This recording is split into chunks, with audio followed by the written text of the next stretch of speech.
Okay. So in circular motion, we first go through the terminologies or the quantities that are there in the circular motion, and then we'll see some kinematic analysis. Okay, kinematic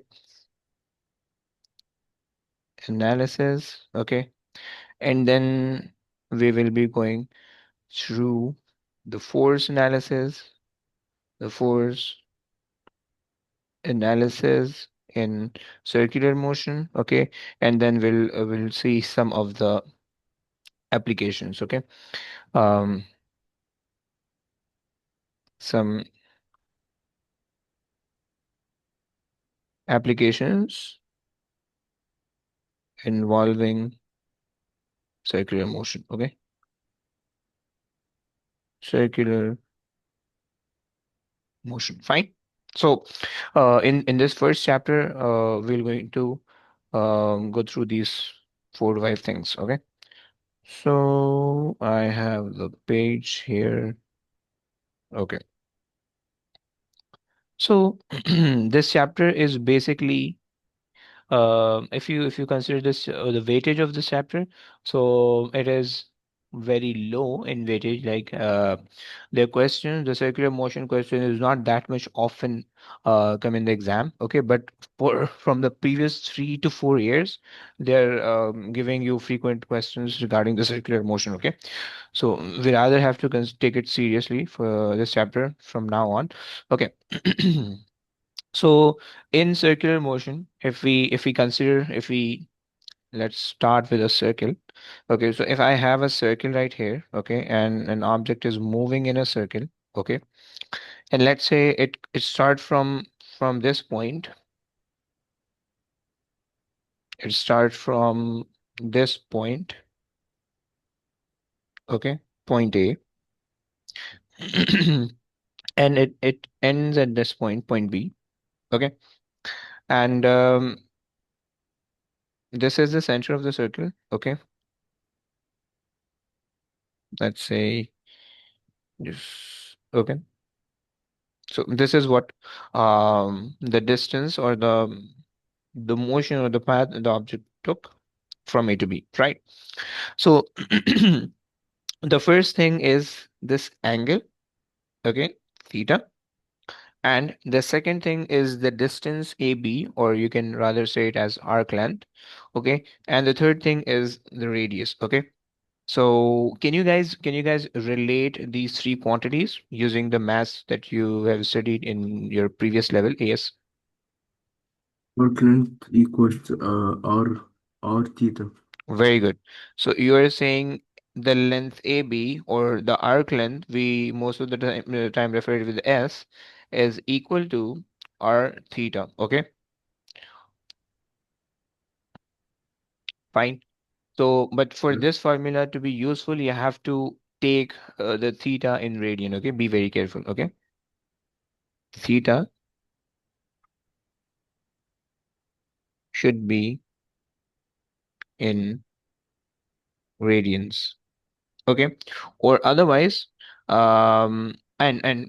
if you want to know the relationship between the radian and the degree, so you know that one radian, pi radian is basically equivalent to 180 degrees. Okay, clear? 180 degrees, right?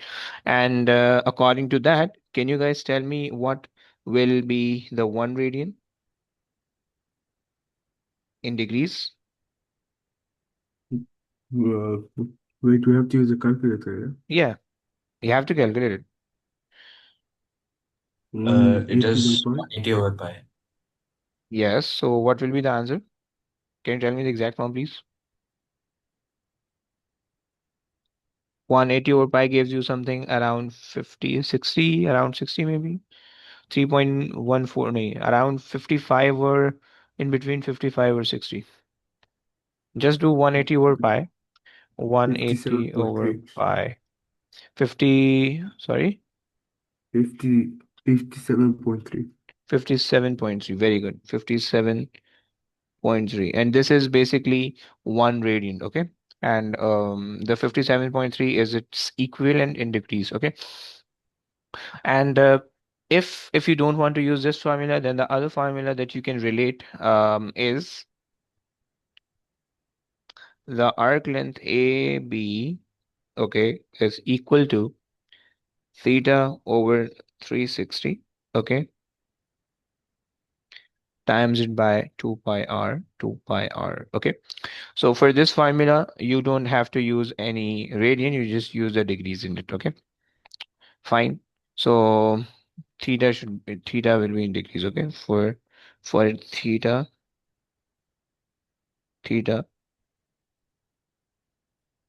should be in degrees, okay. But we rather use the first one as our in our syllabus, okay. This the first one you should study it in your AS level, and the second one you study in your O levels, right? Fine. So this is the simple concept, okay, or the simple relation, okay. And if the most of the time they ask you to define the radian, okay.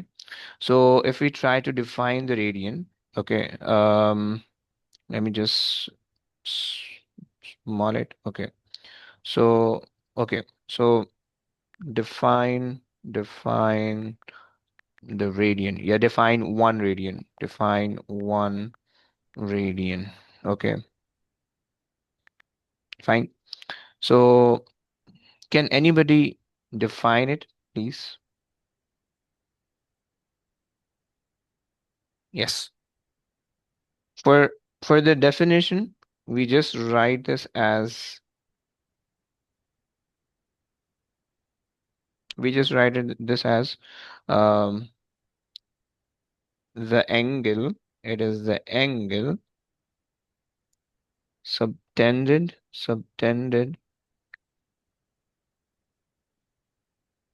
did from the center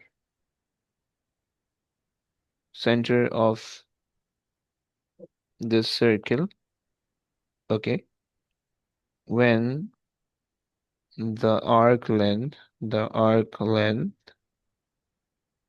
is equal to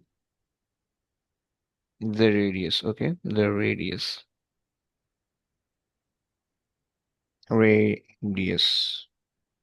okay. And the concept for this definition is very simple. If you consider three lines having the same length, okay, first and second, just copy and paste, and the third, sorry, and the third, okay. So these are the 3 lines we have, okay. Now they all are equal in length, approximately equal in length, okay. And if I try to make them into the arc, into the sector of the circle, okay. So it looks like this, and this one right here,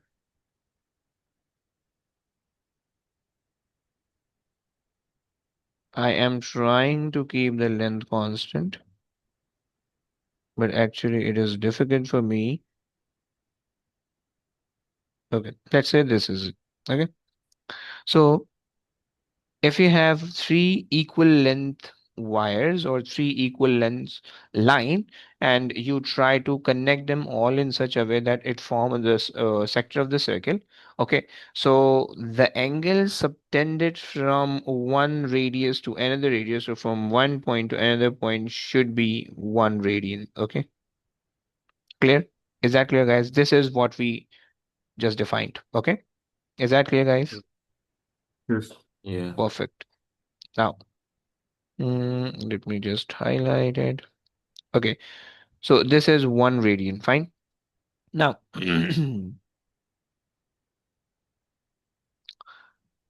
in physics, when we are moving from point A to point B, the object covers some distance as well as some angular displacement. Okay. Okay, so this is a new quantity here. Okay, new terminology here, the angular displacement. Okay, so let's just talk about that one as well. Okay, so that is the angular displacement and sorry, angular displacement. Okay, so this is a new quantity, and this angular displacement is basically okay, just okay. So this angular displacement is basically the concept of how much the distance is covered in terms of angle, or how much angle is being swiped by the object when it moves from A to B, right? This is a simple concept. Okay. So we can say that, okay, it is the angle swiped by the object from one point to the other point.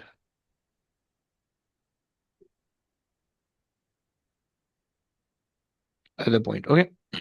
This is a second, this is a second quantity we have. Okay. Now, the third quantity is the speed, or the velocity. Okay, we are considering the speed. Let's say so.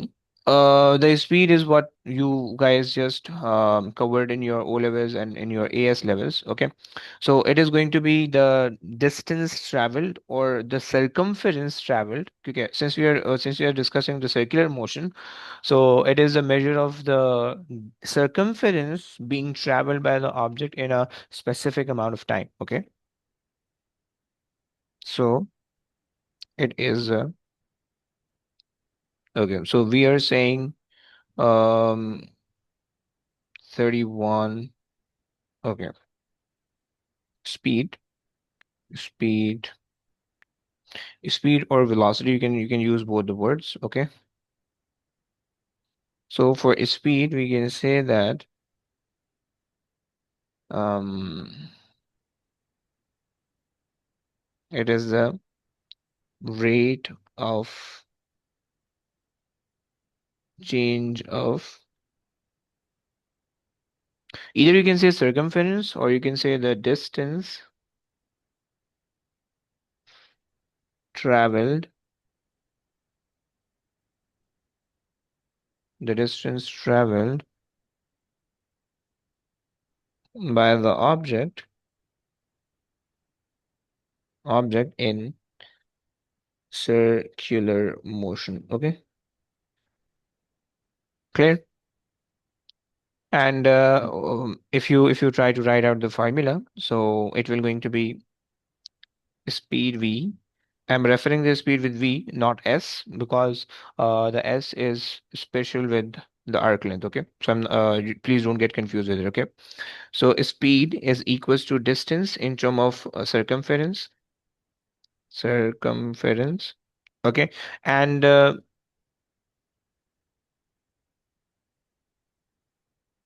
ference. Okay, over time. Okay, the basic concept of the speed is the distance upon time, right? But over here, since we are considering the circular motion, so it should be circumference over time. Okay, and circumference is basically in term of r theta, or s, the arc length. So we can say that s over t is going to be the v. Okay, guys, is that clear? Is this concept clear? Yes. Perfect. Now, Yeah. this is the second thing.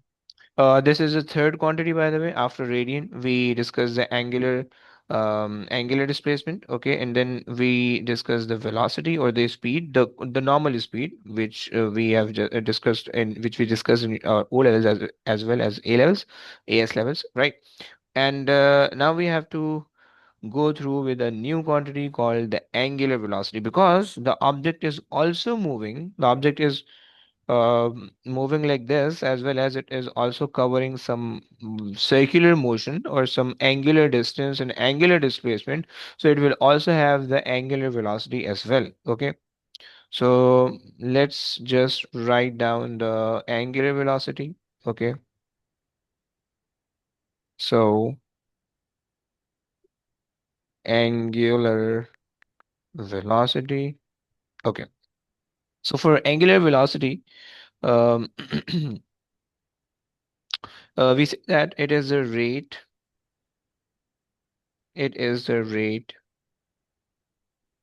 of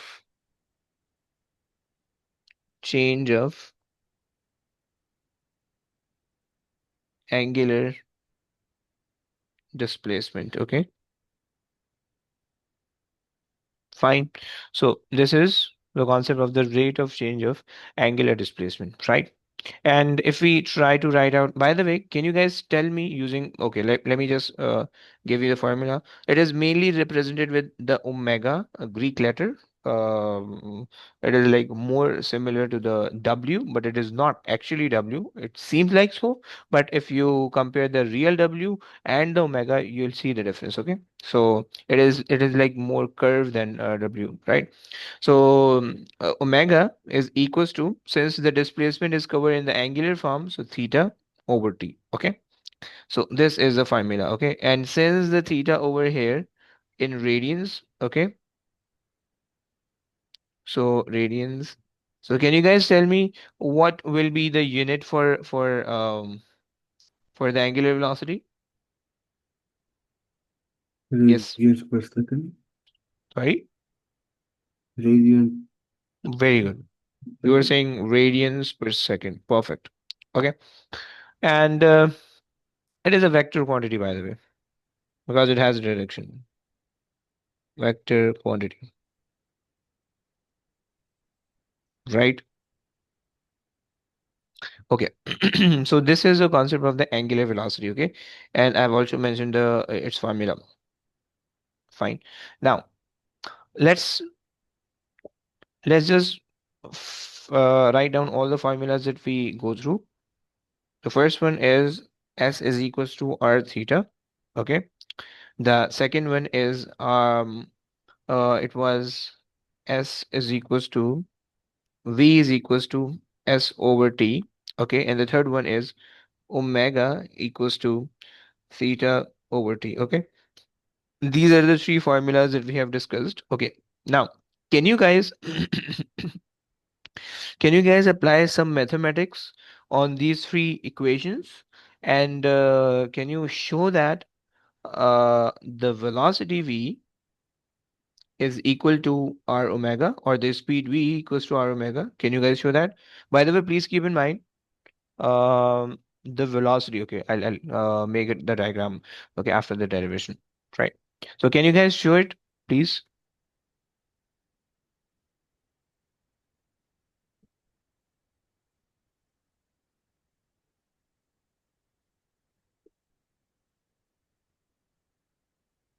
Just manipulate three equations, okay, and you'll get the idea, or you'll get what um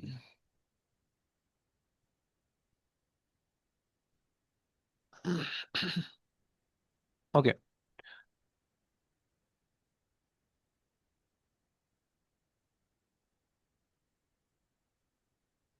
Yes, solving. Yeah.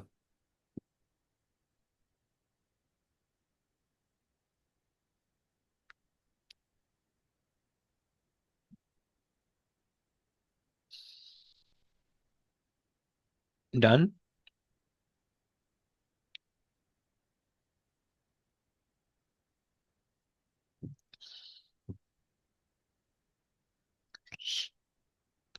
Yes, sir. Done. Mm. Okay, let's try to solve it together. Okay, so so we don't want the t and the theta in our final form. Okay, so let's try to make the theta subject from the two equation, and we can substitute the two equations together. Okay, and omega and t is equals to theta. Okay, and we can equate the two equation by S over R is equals to omega times T, right? I get it. Very good. And then if we rearrange it, okay, we just compare them and we got this form, okay? And after that, if I rearrange it, so S over T is equals to omega, okay? Omega times R times omega.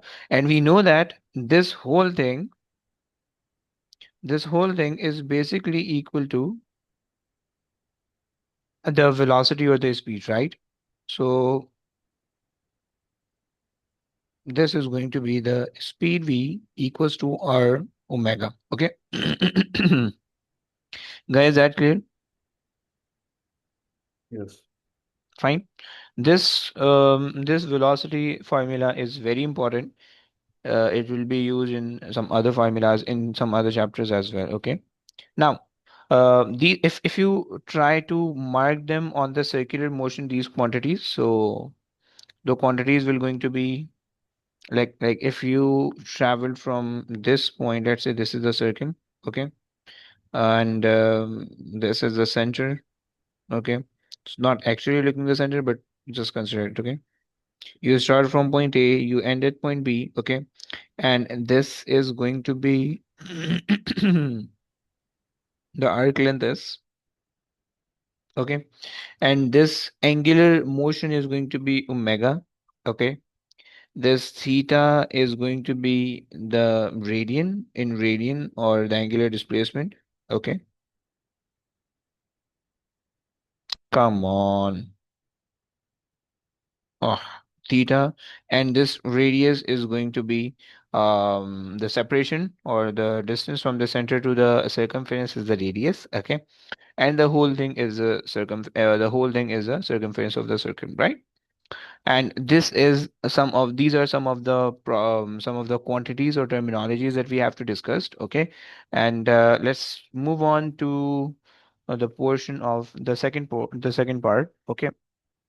And that part is the concept of the complete circle. Okay, for now we have just discussed the 2 points A and B. Okay, and the motion start from A and we consider it end at B. Okay, by the way, you should remember the direction of the velocity. Okay, so if you have the object right here at A, so its velocity will be in this direction. Okay,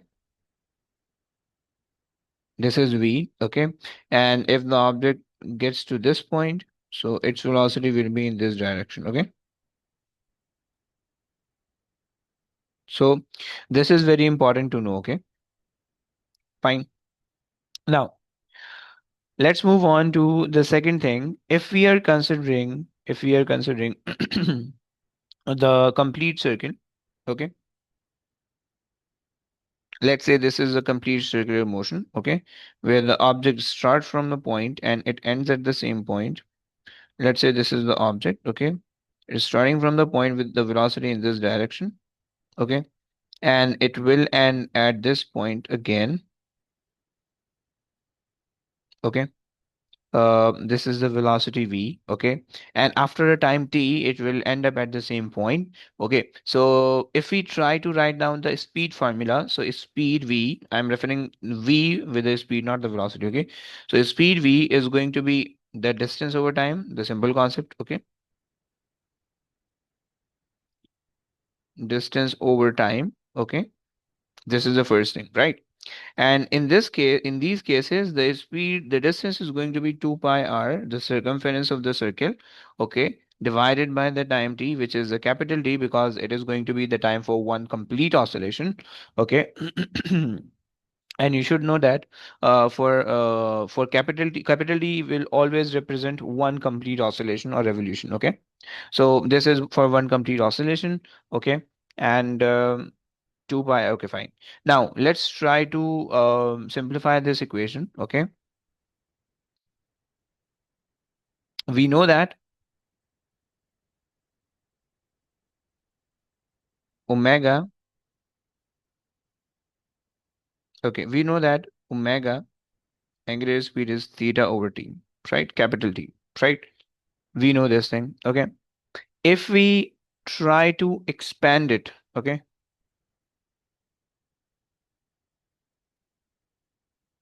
we also know from the previous part, and that is, let me just draw the lines. Okay. From the previous part, we also come across the formula V is equals to R omega. Okay.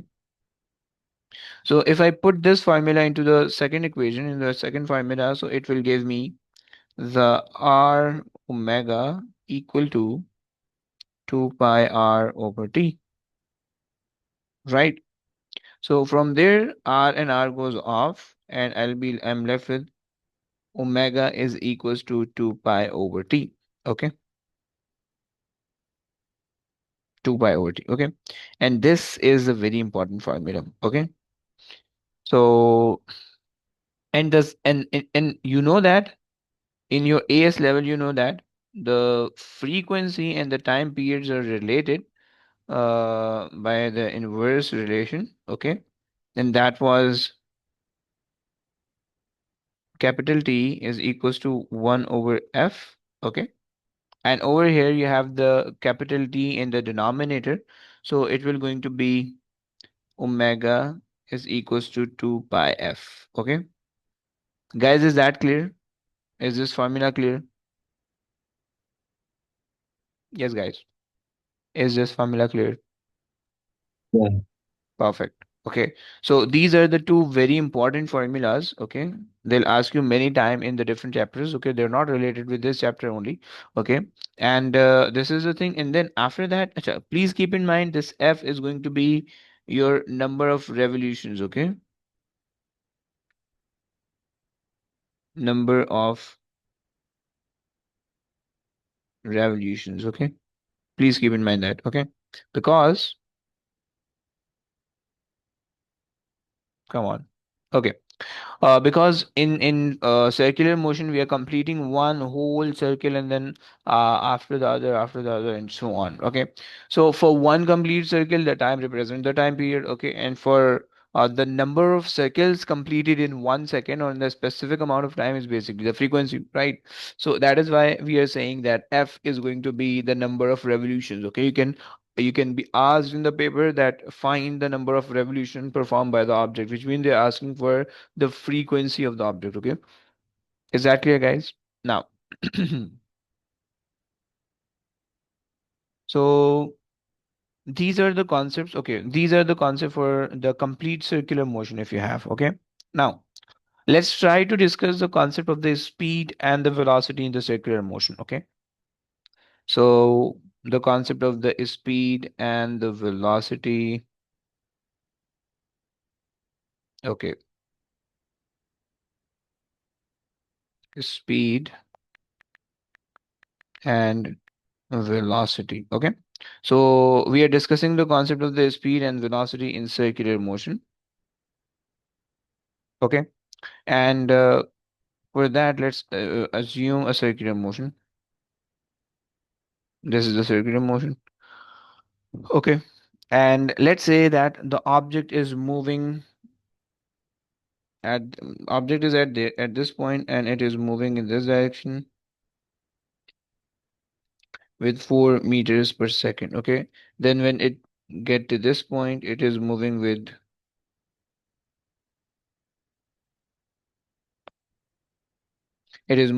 4 meter per second again. Okay, and then when it get to this point,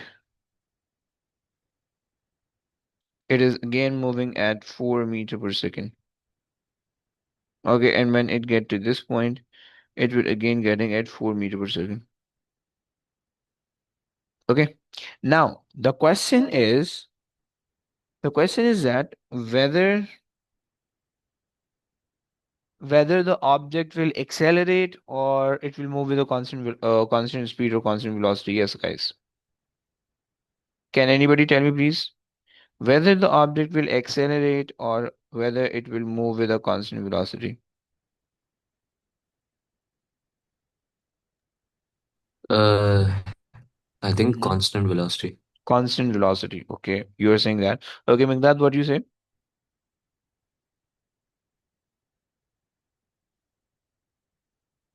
No idea. And we know that, by the way, if the object move with a constant velocity, then the acceleration will always be zero, right? But for this case, it is not true. Okay, because the Change of velocity. Mm, direction. very good, very good. So basically, the speed is not changing. The change in speed is zero. So yeah, the change in speed is zero. Come on, the change in speed is equals to zero, but the change in velocity is non-zero. Okay, and since there's a change in velocity, there will be the acceleration in the system. Okay, and okay, the change in velocity produces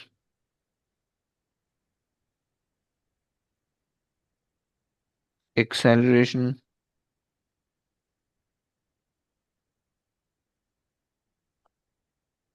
Okay, acceleration. Okay, so if we have the non-zero change in velocity, and by the way, the reason for the non-zero change in velocity is that the direction of the ball is changing at every instant, right? At this point it is in this direction, at this point it is in this direction, at this point it is in that direction, and so. Okay, so the change in the velocity produces the acceleration due to, actually fine, due to the change in direction. Okay, please keep in mind, since we have considered the direction, so that is why the change in velocity works for us. Okay, otherwise if you apply the same similar concept you have studied in your O levels, that you won't end up getting, the correct answers. Okay, let's say the previous formula that we have studied is, was v minus u over t, right?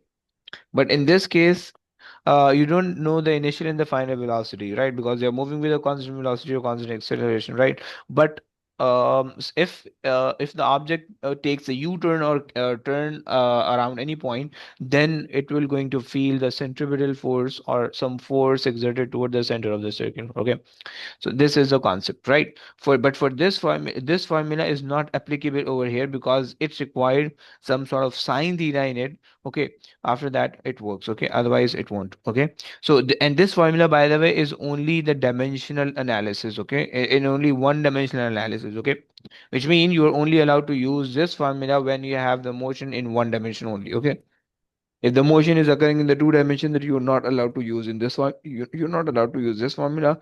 And if the direction of the velocity, the direction of the speed is changing, then you again have to use this formula, by the way. Okay, so these are some concepts that we have to learn in. Okay, and now if we said that the change in direction is not zero, okay, the change in the direction is not zero, and the change in velocity is also not zero, then, right? So there are two things, the change in velocity and the change in direction. Okay.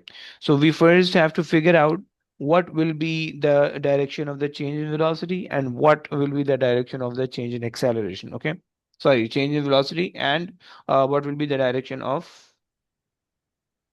um, direction of motion, you can say that. Okay.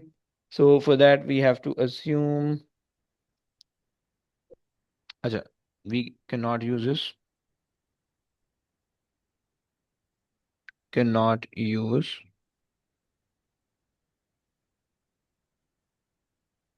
formula as it contain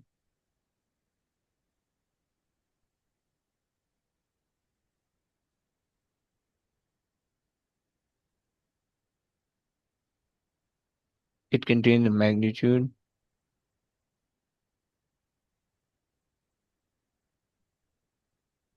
sorry, as it contains the magnitude of the speed and not the velocity. Okay, because velocity is basically the combination of the speed and the magnitude, right? But over here we're only considering the speed and not considering the velocity. So that's why this formula is like no more helpful for us in this level. Okay. So we rather have to figure out some other formula for that, for which we have to derive the thing, and we also have to look out the change in the direction. Okay. But for now, I'm just stopping the class right here. Okay. I've started the class 10 minutes late. I have to start earlier in time, but I actually have to end it a bit earlier than usual because of the namaz. Okay. So I'm stopping the class right here. We'll continue tomorrow, and I'll try to complete this chapter by tomorrow, and then we'll probably do some past paper. Okay. Okay, sir. Okay. Okay. So, okay, fine. Take care. Allah Hafiz. Allah Hafiz. Hafiz.